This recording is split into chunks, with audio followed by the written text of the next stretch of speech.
അപ്പോൾ നിയമബോധന ക്ലാസ് തുടങ്ങുന്നതിന് മുമ്പേ എനിക്ക് നിങ്ങളോട് പറയാനുള്ളത് മനസ്സ് നന്നാവട്ടെ. അപ്പൊ എനിക്ക് ഞാൻ ഇടയ്ക്കിടയ്ക്ക് കൊച്ചു കൊച്ചു ചോദ്യങ്ങളൊക്കെ ചോദിക്കുന്നു. എനിക്ക് അനുവദിക്കപ്പെട്ടിരിക്കുന്ന സമയം 1.5 മണിക്കൂറാണ്. ആ 1.5 മണിക്കൂറിന്റെ ഉള്ളിൽ പല കാര്യങ്ങളും ഞാനിങ്ങനെ പറഞ്ഞു പോകും. നിയമം മാത്രം എടുത്താൽ മതി, അല്ലാത്ത കാര്യങ്ങളൊന്നും നിങ്ങൾ എടുക്കണ്ട. അപ്പൊ ഞാൻ ഇവിടെ ചോദിക്കുന്ന ഒരു ചോദ്യം ആ മോളോട്, അപ്പോൾ എന്തിനാണ് നമ്മൾ കൂടിയിരിക്കുന്നത്? ഇവിടെ എന്തിനാണ് നമ്മൾ കൂടിയിരിക്കുന്നത്? ക്ലാസ് കേൾക്കാനാണ് കൊള്ളും. ഇവിടെ അവിടെ കറക്റ്റായിട്ട് പറഞ്ഞു നിയമബോധനമെന്ന്. അന്ന് ഞാൻ വിചാരിക്കുന്നു നിങ്ങൾ ഈ പ്രതീക്ഷയിലായിരിക്കണേ. കാരണം അത് പണ്ട് ഇങ്ങനെ പറഞ്ഞു കേട്ടിട്ടുണ്ട്. നമ്മുടെ നാട്ടിൽ കടമറ്റം എന്ന് പറഞ്ഞ സ്ഥലമുണ്ട്. ഈ കടമറ്റത്ത് ഒരു പള്ളിയുണ്ട്. അതിന്റെ ചരിത്രത്തിൽ അവിടെ ഒരു അച്ഛൻ ഉണ്ടായിരുന്നു. അച്ഛൻ പാതാളത്തിൽ പോയിരുന്നു. കുറെ നാൾ കഴിഞ്ഞപ്പോ ഈ അച്ഛൻ തിരിച്ചു വന്നു. ഈ തിരിച്ചു വന്നു എന്ന് കേട്ടോണ്ട് ഈ നാട്ടുകാരുടെ ഒരു അവസ്ഥ പറയുന്നത്, കവി എഴുതി വെച്ചേക്കുന്നത് ഇങ്ങനെയാണ്. അച്ഛൻ വന്നു എന്ന് കേട്ടോണ്ട് എല്ലാവരും കൂടി പള്ളിയിലേക്ക് പോവുക. ഇങ്ങനെ പറയുമോ, തുമ്പാറിഞ്ഞു കളഞ്ഞു ചിലർ സാമ്പാറും ചോറും കളഞ്ഞു. എല്ലാവരും കൂടെ കണ്ടുകൊണ്ട് അമ്മച്ചി ചുമ്മാതെ ഓടി സമ്മാനം കിട്ടുന്ന നാശിച്ച് പാടന്റെ പാടിക്കൊണ്ടുപോയി. അപ്പോ നിങ്ങൾ ഈ എല്ലാരും ക്ലാസ്സിലും പോവുക, എന്നാൽ ഞാനും ഒന്ന് പോയേക്കാം എന്ന് കരുതി വന്നതല്ലെന്നുള്ള വിശ്വാസത്തോടുകൂടി ഒന്ന് ക്ലാസ്സിലേക്ക് വരാം. അങ്ങനെയെങ്കിൽ എന്റെ ആദ്യത്തെ ചോദ്യം ഇതാണ്, എന്തിനാണ് നിയമങ്ങൾ? ഇതിന്റെ നീളക്കുറവ് കൊണ്ടാണോ ഞാൻ ഇവിടെ നിൽക്കണേ? എന്തിനാണ് നിയമം? നിശ്ചയം എന്തെങ്കിലും ഒന്ന് പറഞ്ഞേ. നിയമങ്ങൾ എന്തിനാണെന്നാണ് ഞാൻ ചോദിച്ചത്. എന്തിനാണ് നിയമം?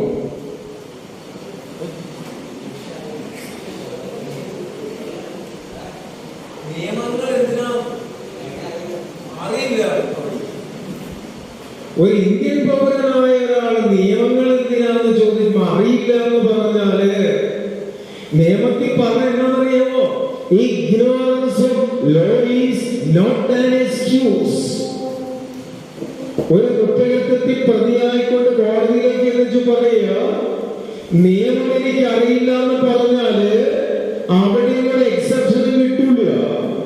അവിടെ പറയും, നിയമത്തിൽ ആദ്യം നിയമം പഠിക്കാൻ പോകേണ്ട പിള്ളേരുണ്ടെങ്കിൽ പഠിക്കാൻ ചിലപ്പോൾ ആദ്യം പഠിക്കണത് ignorance of law is not an excuse പറഞ്ഞാ പറയുക. അപ്പോൾ ഇന്ത്യൻ പൗരനാണോ അവൻ നിയമം അറിഞ്ഞിരിക്കണം. അങ്ങനെയെങ്കിൽ നിയമങ്ങൾ ഉണ്ടായത് എന്തിനു വേണ്ടിയാ? അതാണ് ചോദ്യം. നോക്കെന്തെങ്കിലും അഭിപ്രായമോ?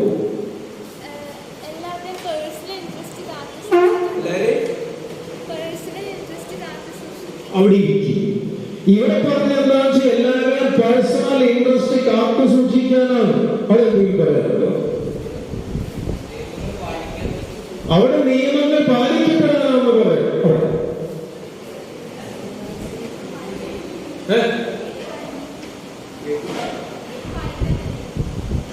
നിയമങ്ങൾ പാലിക്കാനാണെന്നാണ് പറയുന്നത്. നല്ല കാര്യം. അതൊന്നുമല്ല, ഇവിടെ അതിന്റെ അടുത്തേക്ക് വന്നിട്ടുണ്ട്. കാരണം എന്താന്ന് വെച്ചാല് നമുക്ക് ഒരു കോൺസ്റ്റിറ്റ്യൂഷൻ ഉണ്ട്, ഇന്ത്യൻ കോൺസ്റ്റിറ്റ്യൂഷൻ, ഭരണഘടന. ഈ ഭരണഘടനയിൽ അതിന്റെ പാർട്ട് 3 നമുക്ക് ചില മൗലിക അവകാശങ്ങൾ തരുന്നുണ്ട്. മൗലിക അവകാശങ്ങൾ. അപ്പൊ നമ്മുടെ അവകാശങ്ങൾ സംരക്ഷിക്കപ്പെടണം.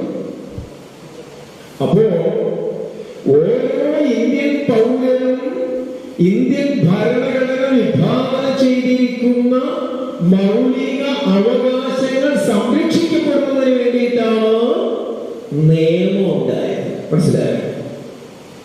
നമ്മുടെ ഇവിടെ നടത്തിക്ക് വന്നു ഞാൻ പറഞ്ഞു, നമ്മുടെ അവകാശങ്ങൾ സംരക്ഷിക്കപ്പെടുവാൻ. അങ്ങനെയാണെങ്കിൽ അവിടുത്തെ ചോദ്യം എന്തിനാ നമുക്ക് ഡ്രൈവിംഗ് ലൈസൻസ് എന്തിന്? ഡ്രൈവിംഗ് ലൈസൻസ്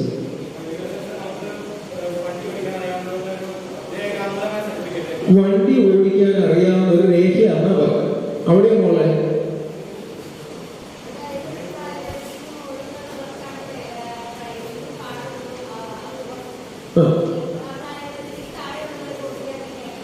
ഒരു പ്രായപരിധിക്ക് താഴെ അല്ലാത്ത ഓടിക്കാൻ ഇവിടെയും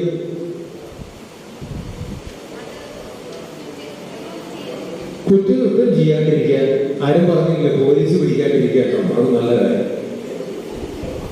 ഇപ്പൊ ഡ്രൈവിംഗ് ലൈസൻസ് എന്തിനാണെന്ന് ചോദിച്ചത് ഞാൻ പറഞ്ഞത്. ഞാൻ ഓരോ കാര്യം പറയുമ്പോൾ അതിൻ്റെ അകത്ത് ഒരു നിയമവശം ഒന്ന് ശ്രദ്ധിച്ചു. എനിക്ക് 18 വയസ്സ് പൂർത്തിയായി എന്ന് ബോധ്യപ്പെട്ടപ്പോ എനിക്ക് തോന്നി വണ്ടി ഓടിക്കാൻ ഒരു ലൈസൻസ് വേണം.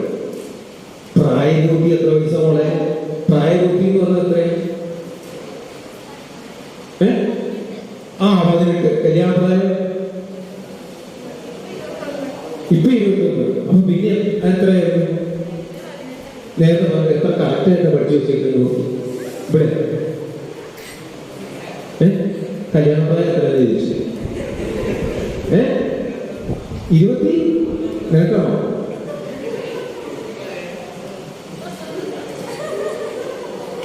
അതായത് ആണുങ്ങൾക്ക് കല്യാണപ്രായം വന്നത് 21,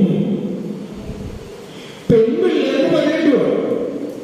പക്ഷെ സർക്കാർ അത് 21 പോവുക. പെൺപിള്ളേരുടെ പ്രായം കൂടി കൂട്ടിയിട്ട് ആണിന്റെയും പെണ്ണിന്റെയും പ്രായം തുല്യാക്കാൻ പോവുക. നിയമമായിട്ടില്ല, വരാൻ പോലെയുള്ളൂ. ഇപ്പൊ ആയിട്ടില്ല കേട്ടോ. ഇപ്പൊ 18 വയസ്സായാലും ഓക്കെ.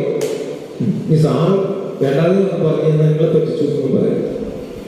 അപ്പൊ എനിക്ക് 18 വയസ്സായി എന്ന് തോന്നുമ്പോ ഒരു ഡ്രൈവിംഗ് ലൈസൻസ് വന്നു. ഞാൻ എന്താ ചെയ്തതെന്ന് വെച്ചാല് നേരെ പെരുമ്പാവൂർ RTOയുടെ അടുത്ത് പറഞ്ഞു എനിക്കൊരു ലൈസൻസ് വേണം. പുള്ളി എന്നോട് പറയുകയാണ്, ഇങ്ങനെയൊന്നും അല്ല ലൈസൻസിന്, നിങ്ങൾ ഏതെങ്കിലും ഡ്രൈവിംഗ് സ്കൂളിൽ ചെല്ലി അതുവഴി വരാൻ പറഞ്ഞു. അപ്പൊ നമ്മൾ അവിടെ ഉള്ളൊരു ഡ്രൈവിംഗ് സ്കൂളിൽ ചെല്ലും.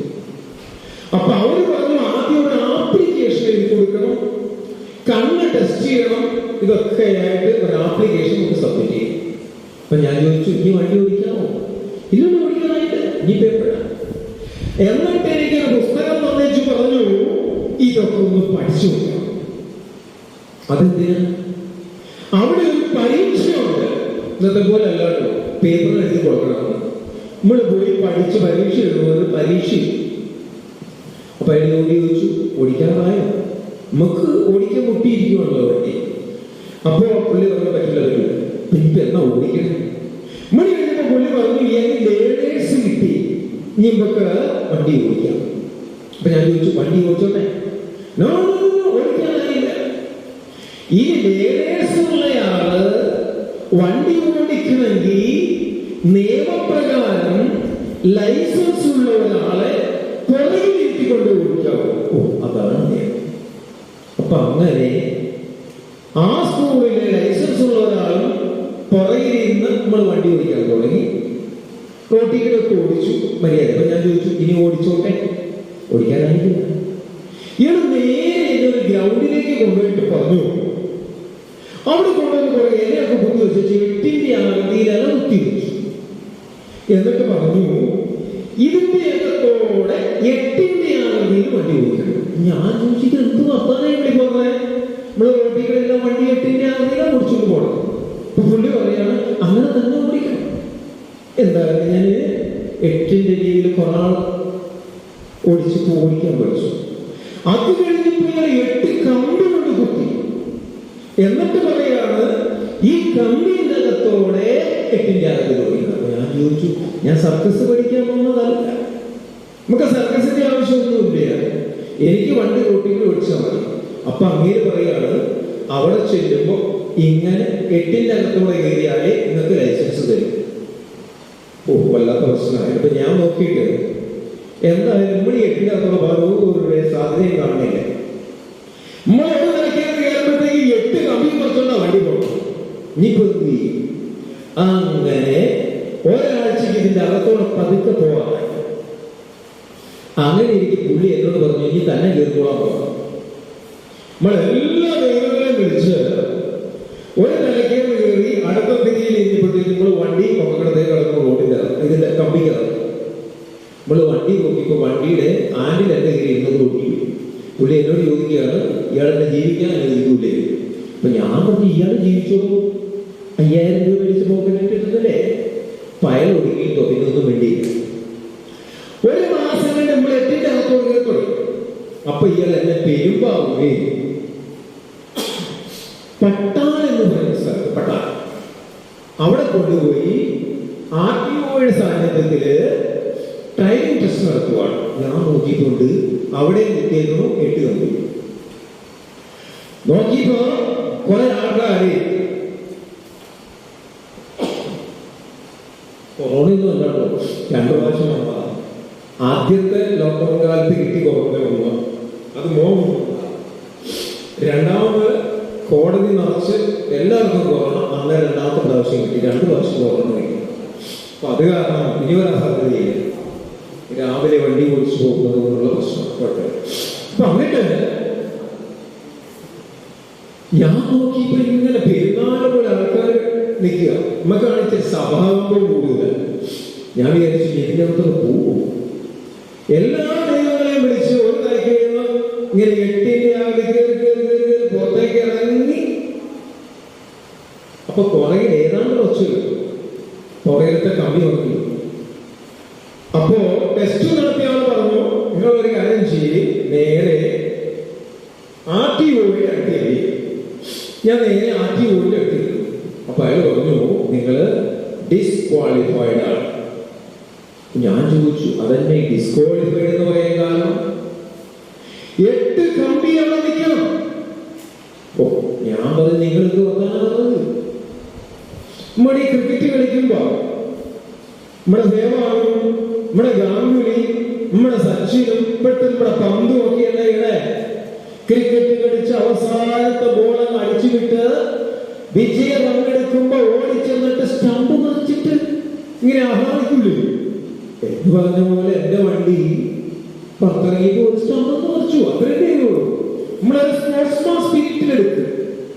അപ്പൊ പുള്ളി പറഞ്ഞു, ഒന്നും പറ്റൂല, എന്നാ ഒരു കാര്യം ചെയ്യും, നിങ്ങള് വണ്ടിയെ ഡിസ്ക്വാളിഫൈ ചെയ്യും. ഞാനല്ലോ കുറച്ചത്, ഞാൻ പുറത്തിരുന്നേ ഉള്ളൂ. അപ്പൊ ഡ്രൈവിംഗ് സ്കൂളുകാരൻ ചോദിക്കുകയാണ്, ഇയാളെന്നെ ജീവിക്കാൻ അനുവദിക്കില്ലല്ലോ. ഞാൻ പറഞ്ഞു, ഇയാൾ ജീവിച്ചോളൂ. എന്നിട്ട് വീണ്ടും പോയി ഒന്നോട് പഠിച്ചിട്ട് വന്ന് ഞാൻ വണ്ടിയുടെ 8 എടുത്തു, പുറത്തിറങ്ങി. അപ്പൊ എനിക്കൊരു കാര്യം മനസ്സിലായി. എന്താണെന്നറിയോ, ഈ വണ്ടി റോട്ടിൽ ഓടിക്കുമ്പോ ഞാൻ പിടിക്കണത്തോ വണ്ടി കൊണ്ട് മറ്റേ ഞാനൊരു വളവെടുക്കണമെങ്കിൽ ആ മൂല ചെന്നിട്ട് ഈ മൂലയിട്ട് പോയി ഉമ്മ ഇതേ വയ്ക്കുമ്പോ വണ്ടി അതിനെ വെക്കൊണ്ടിരുന്നത്. ഉമ്മ എട്ടിയെടുത്ത് കഴിഞ്ഞപ്പോ ഈ വണ്ടി നമ്മൾ ഉദ്ദേശിക്കുന്നിടത്തോടെ പോകാൻ തുടങ്ങി. ഇപ്പൊ ലൈസൻസ് എന്ന് പറയുന്നത് എന്താണെന്ന് ചോദിച്ചാല്, നാം ഏത് വാഹനത്തിനാണോ ലൈസൻസ് നമുക്ക് കിട്ടിയിരിക്കുന്നത്, ആ വാഹനം നിയന്ത്രിക്കുവാൻ ഈ ലൈസൻസ് ഹോൾഡർ പൂർണ്ണമായും യോഗ്യനാണ് എന്ന് കാണിക്കുന്നതാണ് ലൈസൻസ്. ലൈസൻസിന്റെ ആവശ്യം എന്തോന്നാ, ഞാനിപ്പോ 2 വീലർ ലൈസൻസ് എടുക്കാം, ആ വണ്ടി പൂർണ്ണമായും നിയന്ത്രിക്കുവാൻ ഞാൻ യോഗ്യനാണെന്ന് കാണിക്കുന്നതാണ് ലൈസൻസ്. ഇപ്പൊ മനസ്സിലായോ ലൈസൻസിന്റെ ആവശ്യം എന്താണെന്ന്?